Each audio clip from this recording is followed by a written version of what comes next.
नमस्कार, ओम आराधना चैनल में आपका हार्दिक स्वागत है। आप सभी से हाथ जोड़कर निवेदन है कि चैनल को प्लीज लाइक, शेयर और सब्सक्राइब करें। अपने आप में एक रहस्य है प्रभु जगन्नाथ की मूर्ति। आज तक जवाब नहीं दे पाया कोई भी पुजारी। मान्यताओं के मुताबिक मालवा नरेश इंद्रद्युम्न जो भगवान विष्णु के भक्त थे, उन्हें स्वयं श्री हरि ने सपने में दर्शन दिए और कहा कि पुरी के समुद्र तट पर तुम्हें लकड़ी का एक लट्ठा मिलेगा, उससे मूर्ति का निर्माण कराओ। पुराणों में जगन्नाथ धाम की काफी महिमा है। इसे धरती का वैकुंठ भी कहा गया है। जगन्नाथ मंदिर में भगवान जगन्नाथ, उनके भाई बलभद्र और उनकी बहन सुभद्रा की पूजा की जाती है। मंदिर में भगवान जगन्नाथ की प्रतिमा दाईं तरफ स्थित है। बीच में उनकी बहन सुभद्रा की प्रतिमा है और बाईं तरफ उनके बड़े भाई बलभद्र विराजते हैं। महाप्रभु जगन्नाथ श्री कृष्ण को कलयुग का भगवान भी कहा जाता है। ऐसी मान्यता है कि मंदिर में मौजूद प्रतिमा के अंदर ब्रह्मा जी का वास है। जब श्री कृष्ण ने धर्म स्थापना के लिए धरती पर अवतार लिए, तब उनके पास अलौकिक शक्तियां थी, लेकिन शरीर मानव का था।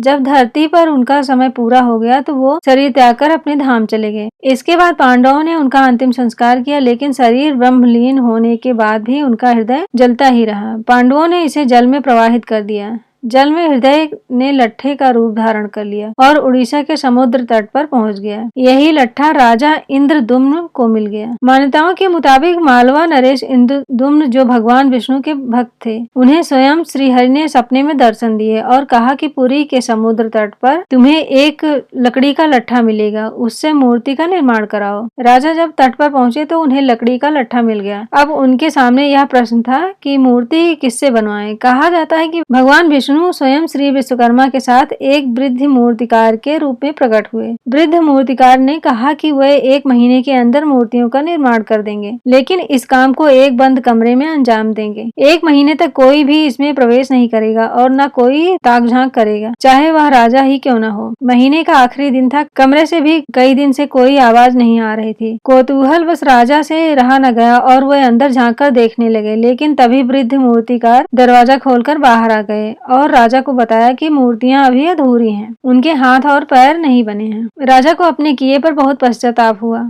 और उन्होंने वृद्ध से माफी भी मांगी, लेकिन उन्होंने कहा कि यह दैववश हुआ है और यह मूर्तियां ऐसे ही स्थापित हो जाएंगी। तब वही तीनों जगन्नाथ, बलभद्र और सुभद्रा की मूर्तियां मंदिर में स्थापित की गई। आज भी भगवान जगन्नाथ, बलभद्र एवं सुभद्रा की मूर्तियां उसी अवस्था में हैं। इनका काष्ठ आवरण हर 12 साल के बाद बदल दिया जाता है, मगर लट्ठा वैसा ही रहता है। जब मंदिर के पुजारी इस लट्ठे को बदलते हैं तो उनकी आंखों पर पट्टियां बंधी रहती हैं और हाथ कपड़े से ढके रहते हैं। ऐसे में पुजारी न तो इसे देख पाते हैं और न ही छू पाते हैं। ऐसा माना जाता है कि यदि किसी ने इसे देख लिया तो उसकी मृत्यु हो जाएगी। उस समय सुरक्षा बहुत ज्यादा होती है, कोई भी मंदिर में नहीं जा सकता। मंदिर के अंदर घना अंधेरा रहता है। पुजारी की आंखों में पट्टी बंधी होती है। पुजारी के हाथ में दस्ताने होते हैं। वह पुरानी मूर्ति से ब्रह्म पदार्थ निकालता है और नई मूर्ति में डाल देता है। ये ब्रह्म पदार्थ क्या है आज तक किसी को नहीं पता। इसे आज तक किसी ने नहीं देखा। ये एक अलौकिक पदार्थ है जिसे छूने मात्र से